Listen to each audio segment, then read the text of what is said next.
பண்ணையாரை வந்துட்டு என்கவுண்டர் பண்றாங்க. அப்புறம் இந்த பக்கம் வந்துட்டு அமீர் கதாபாத்திரத்தில் நடிச்சு, அதாவது பசுபதி பாண்டியனாக நடிச்ச அமீர் அவர்களை வந்துட்டு போட்டு தள்ளுறாங்கன்ற மாதிரியான ஒரு நிலை வரும்போது இந்த இக்கட்டான சூழ்நிலையில இந்தியாவுக்கு வந்துட்டு செலக்ட் ஆயிடுறாரு நம்ம துருவ். அவரை அந்த ஊர்ல இருந்து எப்படியாவது வெளியில கொண்டுட்டு வந்து சென்னையை நோக்கி கொண்டுட்டு வந்தோம்னு சொல்லி தந்தையா பசுபதி வந்துட்டு ரொம்ப முயற்சி பண்ணி கொண்டுட்டு வர காட்சியில உண்மையிலே நமக்கே பதபதைக்கும். ஐயோ எப்படியாவது தயவு செய்து நீ போய் இந்தியாவுக்கு விளையாடிட்டியா அப்படின்னு. ஆனா நல்லா யோசிச்சு பார்த்தோம்னா அந்த ஆல்ரெடி இந்தியாவுக்கு தான் விளையாடிட்டு இருக்காரு.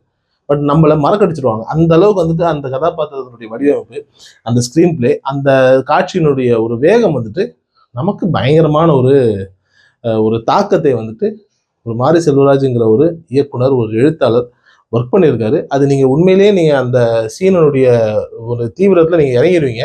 உங்களை அறியாம வந்துட்டு யோ எப்படியாவது தயவுசெய்து இந்தியாவுக்கு போயிடியா, எப்படியாவது போய் சேஃப்டியா போயிடியான்னு உங்களுக்கு தோணுமே தவிர்த்து, ஆல்ரெடி அந்த இந்தியா விளையாடிட்டு இருக்காரு, இதெல்லாம் கற்பனையில தான், அதாவது வந்துட்டு பிளாஷ்பேக்ல தான் கதை ஓடிட்டு இருக்குங்கிறதே உங்களை மறக்கடிக்கிற அந்த யுக்தி இருக்குல்ல, மாரி செல்வராஜ் ஹேட்ஸ் ஆஃப், பிச்சிட்டார்.